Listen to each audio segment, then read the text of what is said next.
Hello friends, RO की official answer की आ चुकी है और आप सभी ने अपना स्कोर चेक कर लिया होगा कि आपके कितने बन रहे हैं, कितने क्वेश्चन सही हो रहे हैं। ज़्यादातर आंसर सही हैं, कुछ क्वेश्चंस में डाउट है और कुछ क्वेश्चंस में तो एकदम क्लियर डाउट है कि हाँ, इनका ये आंसर नहीं होना चाहिए था जो आयोग ने दिया है, और उन पे आपको डेफिनेटली किसी भी हाल में आपत्ति दर्ज करनी है, क्योंकि वो तभी आप डेफिनेट सभी का स्कोर उसमें माइनस हुआ होगा, तो आप आपत्ति नहीं करेंगे तो आयोग कैसे चेंज करेगा उसको, तो आपत्ति करनी है उन सभी पे याद से।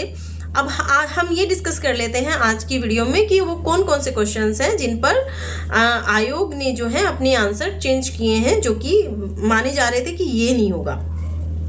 जैसे सबसे पहला और मोस्ट इम्पोर्टेंट क्वेश्चन है जो चेंज होना ही चाहिए, वो है जनघनत्व। जनघनत्व पूछा था, देश का सर्वाधिक जनघनत्व किस राज्य का है, तो वो आंसर उसका बिहार है।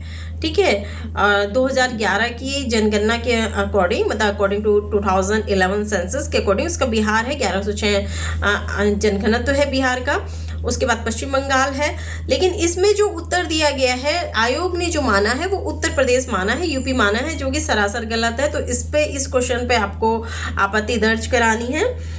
एक हिंदी का एक क्वेश्चन है जो कि मतलब आप कोई भी उसको बता, जिसने हिंदी ठीक से किया है वो सभी उसको बता देंगे कि गलत है। जैसे हिंदी का एक क्वेश्चन था, कुछ लोग नागपुर से आए हैं, कुछ लोग नागपुर से आए हैं, तो इसका जो आंसर होगा वो होगा संख्यावाचक विशेषण है। ये विशेषण है, मतलब इसमें विशेषण पूछा गया था कि इसमें कुछ लोग, इसमें कौन सा विशेषण है, तो इसमें संख्यावाचक विशेषण है, क्योंकि कुछ लोग जो होते हैं उनको गिना जाता है, जबकि आयोग ने क्या माना है, आयोग ने माना है परिमाणवाचक विशेषण। तो लोगों को नापा या तोला नहीं जाता।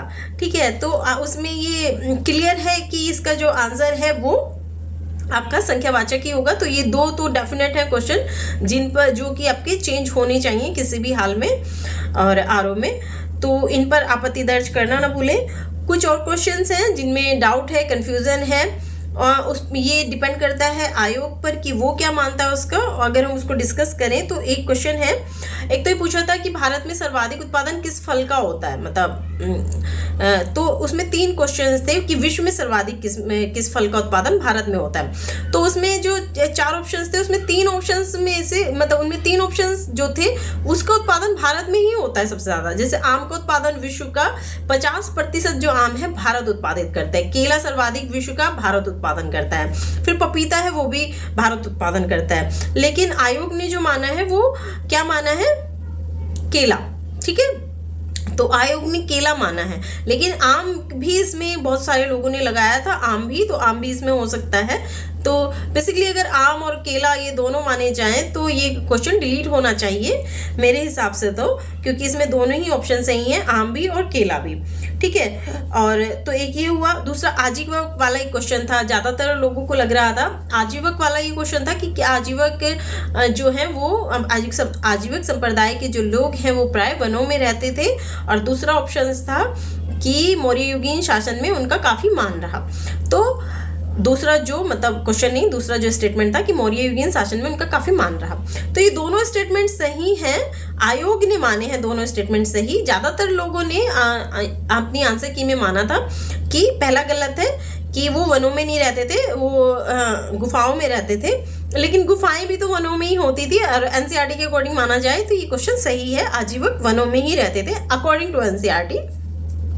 तो ये सही है, आजीवक वाला सही है, आयोग ने जो माना है उसने दोनों ऑप्शन सही माने कि वनों में रहते थे और मौर्ययुगीन शासन में उनका काफी मान रहा। तो ये दोनों जो स्टेटमेंट है वो दोनों स्टेटमेंट करेक्ट है, बहुत आर करेक्ट। ठीक है, तो ये ज्यादातर लोगों का गलत हुआ होगा, क्योंकि वनों वाला, क्योंकि सबको ये याद रहता है कि दशरथ ने, मतलब ना, और अशोक ने, और अशोक के पुत्र दशरथ ने उनको गुफाएं बनाकर दी थी, वो गुफा में रहते होंगे, लेकिन वो गुफाएं भी वनों में ही हुआ करती थी उस समय, तो वनों वाला ठीक हो जाता है ये। ठीक है ऑप्शन, तो ये दोनों स्टेटमेंट करेक्ट है। एक क्वेश्चन था इसकी सबसे बड़ा स्तूप पूछा गया था, तो विश्व का सबसे बड़ा स्तूप वैसे ये बोरोबुदुर स्तूप है, जो कि इंडोनेशिया का है, इंडोनेशिया में है, लेकिन उसमें वो ऑप्शन नहीं था। केसरिया, सांची ये सब स्तूप थे, तो केसरिया स्तूप आयोग ने माना है, जो कि विश्व का सबसे ऊंचा स्तूप है, ना कि बड़ा। अब वो उसे किस कॉन्टेक्स्ट में लेता है वो आयोग पे निर्भर करता है, हम आप चैलेंज करना चाहें तो ये आपकी चॉइस है, ठीक है, क्योंकि वो सबसे ऊंचा है, सबसे बड़ा नहीं। अब सबसे ऊंचे को सबसे बड़े के कॉन्टेक्स्ट में अगर आयोग ले रहा है या मान रहा है तो वो आयोग पे डिपेंड करता है कि वो इसको क्या मानता है, ठीक है। फिर एक क्वेश्चन है कि वैधानिक आयोग पूछा था। वैधानिक आयोग में 4 ऑप्शंस थे, वित्त आयोग, श्रम आयोग, नीति आयोग, योजना आयोग। तो उसमें से श्रम आयोग को ज़्यादातर बच्चों ने जो है जो अटेम्प्ट किया है वो श्रम आयोग किया है कि वैधानिक आयोग है, क्योंकि वित्त आयोग जो है वो एक संवैधानिक आयोग है। लेकिन आयोग ने जो माना है वो वित्त आयोग को माना है, श्रम आयोग को नहीं माना।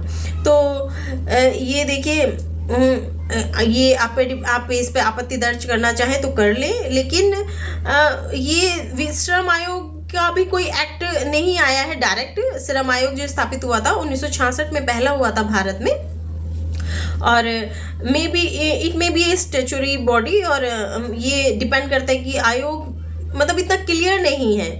अलग से ज़रूर इसमें अधिनियम आए हैं, एक्ट आए हैं, जैसे वेजेस एक्ट आया है, मजदूरी एक्ट आया है, फिर आपका और न्यूनतम मजदूरी एक्ट आया है, और कारखाना अधिनियम, ये सारी चीज़ें आई हैं। लेकिन श्रम आयोग जो स्थापित हुआ था, जो कि श्रम कानूनों पर और नीतियों पर विचार करता है, वो सरकार स्थापित करती है, ठीक है। तो इसमें वित्त आयोग उसने, या तो ये क्वेश्चन अगर वित्त आयोग को हम संवैधानिक आयोग मानते हैं तो इसमें कोई भी, क्योंकि योजना आयोग और नीति आयोग तो इसमें बिल्कुल नहीं है, तो क्वेश्चन डिलीट हो सकता है, ठीक है, क्योंकि कोई भी ऑप्शन इसमें सही नहीं है, ठीक। तो ये कुछ क्वेश्चंस थे।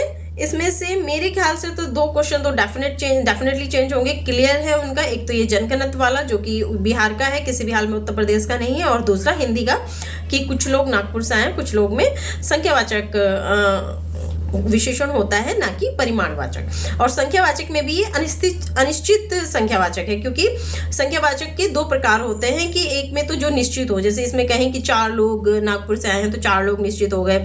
एक होता है कि कुछ लोग इस नागपुर से आए हैं तो कुछ लोग में अनिश्चित है, कुछ लोग में कितने भी हो सकते हैं, 4 भी हो सकते हैं, 10 भी हो सकते हैं, 20 भी हो सकते हैं, ठीक है। तो वो हमें नहीं पता है उनकी कितनी संख्या है, तो ठीक है। तो ये 2 तो चेंज होंगे ही होंगे, और बाकी क्या जो है क्वेश्चंस ओवरऑल सही है आयोग का। और आप डिसाइड कीजिए आपको किन किन क्वेश्चंस पे आपत्ति डालनी है, किन पर नहीं डालनी है। आपत्ति डालने पर भी डिपेंड करता है कि हो सकता है आयोग आपत्ति आप सभी लोग मिलके डालें तो आयोग उन क्वेश्चंस को डिलीट कर दे, ठीक है। तो लगे रहिए आप इसी तरह से, बाकी मुद्दों पर ये ज़रूरी है इन पर ज़्यादा से ज़्यादा आपत्ति डालिए ताकि आपका स्कोर बेहतर हो सके।